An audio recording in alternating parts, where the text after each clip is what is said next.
Hi, today is April 26, 2023, and here are my poems for the day. The first one is poem number 688 for the year, Harry Belafonte.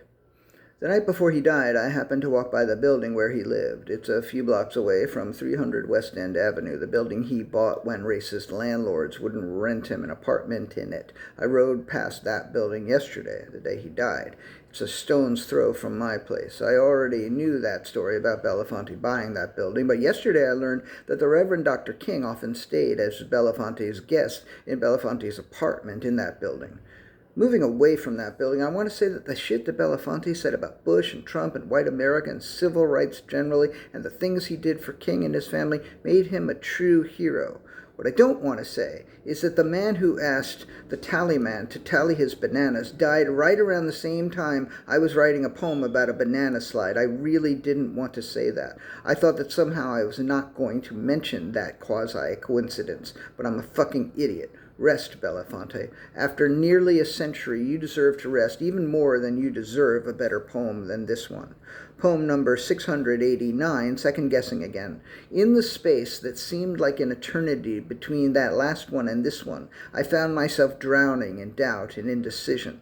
The self-critical one, who often makes good points and is often helpful, is now berating me and asking rhetorically, if you didn't really have anything meaningful to say about Belafonte, then don't you think it would have been better to just say nothing? The self-critical one makes a good point, but today I don't think it is helpful.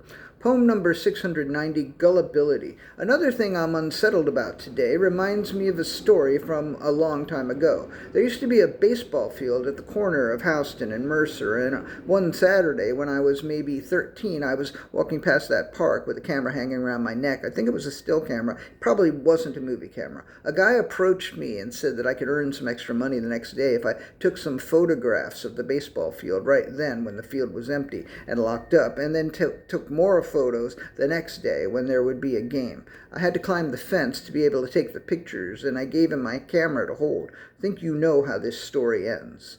And I told my parents I should go back tomorrow because maybe that kid would be at the game. I felt so stupid. And I felt that same stupidity yesterday over something similar but different that I am not prepared to talk about just now. Poem number 691, Emergence of a Glimpse. There were so many things that she both wanted to talk about and didn't want to talk about, and it was a challenge to her to listen to herself, thinking about why she didn't want to talk about the things she wanted to talk about. And it was a challenge for them to listen to her talk about why she didn't want to talk about the things she wanted to talk about. But they offered her patience and understanding regarding the things they couldn't understand because she wouldn't talk about them. And over time, glimpses of understanding on the part of both them and her began to emerge. And the last poem of the day, poem number 692, A Wash. After spending very little time thinking and writing over the course of the last 6 hours, and spending instead a great deal of time doubting and deleting, second-guessing and third-guessing, and editing and abandoning, and starting over and over and over, and wondering whether I can possibly get 5 done today, I finally had an idea I liked. And as I started writing it, I was like, nah, that's a good idea for tomorrow. Today is a wash, and I should just admit it and move on. So this is me acknowledging that today is a wash and moving on. Actually, you know what? I liked the third one today, I think. I think I'm good with the third one. But I'm very good with you. I appreciate you. As always, I appreciate you. I really do. If I ever wake up and don't appreciate you, then smack me like that, hard. Thank you. I appreciate you.